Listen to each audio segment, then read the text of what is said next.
Alam niyo mga kaibigan, habang tumatanda tayo, mas madalas kong napag-iisipan ang nakaraan. Yung mga panahong parang ang dami kong gustong baguhin, ang dami kong gustong itama, at ang dami kong gustong sabihin na hindi ko nasabi noon. Minsan, sa tuwing mag-isa ako, napapatanong talaga ako sa sarili ko. Kung bibigyan lang ako ng pagkakataon, kahit isang araw lang, na bumalik sa nakaraan, ano kaya ang una kong gagawin? Kayo ba? Kung ikaw ang nasa sitwasyon na yun, ano ang una mong gagawin para itama? Ano ang una mong sasabihin? O sino ang una mong hahanapin? Halika, pag-usapan natin ito ng masinsinan. Walang biro-biro, galing lang sa ating mga puso.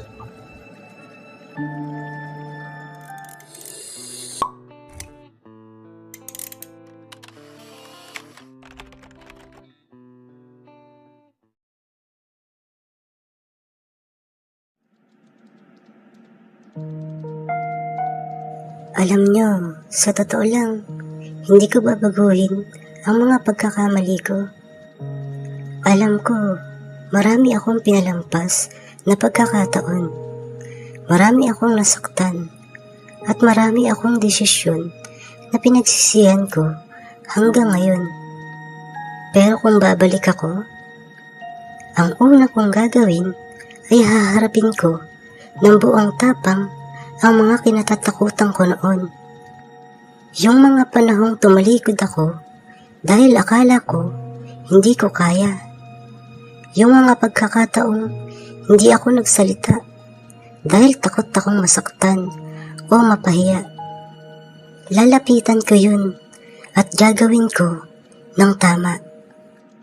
Hindi para baguhin ang kapalaran ko ngayon, kundi para ipakita sa sarili ko noon na kaya niya, na matapang siya at hindi kailangang magtago.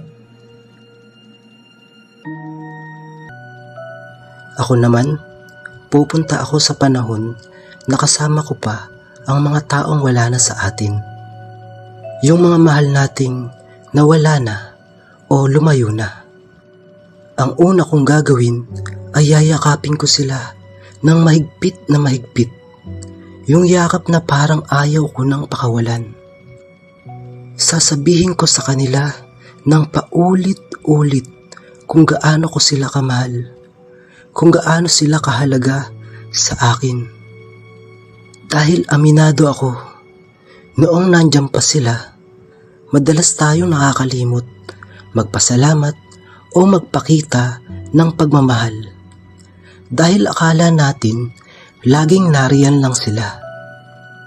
Kung babalik ako, hindi ko nasasayangin kahit isang sandali pa.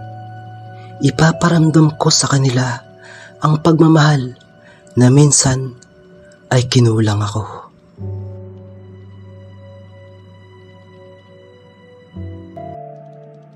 Para sa akin, ang una kong gagawin ay pahahalagahan ko ng todo ang sarili ko. Babalik ako sa panahong punong-puno ako ng pagdududa. Yung panahong sinisisi ko ang sarili ko sa lahat ng nangyaring mali. Lalapitan ko ang sarili ko noon at sasabihin ko, huwag kang mag-alala, hindi ka nabigo. Ginawa mo lang ang lahat ng makakaya mo noong mga panahong iyon. Dahil kung iisipin nyo, ang pinakamalaking pagsisisi natin ay hindi ang mga ginawa nating mali, kundi ang mga panahong hindi natin minahal at nire-respeto ang sarili natin. Kung babalik ako, aayusin ko ang tingin ko sa sarili ko noon. Dahil alam kong yun ang magiging susi para mas maging payapa ang buhay ko ngayon.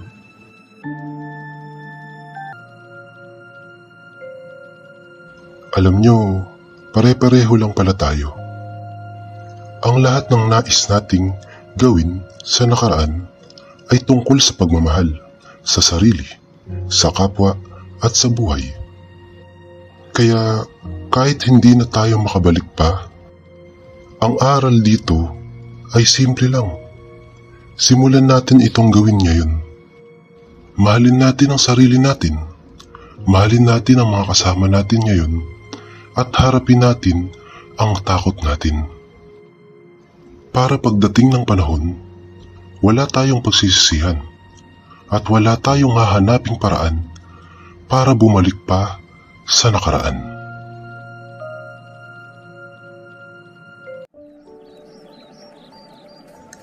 Alam nyo, habang pinag-uusapan natin ito ngayon, napagtanto ko ang isang mahalagang katotohanan.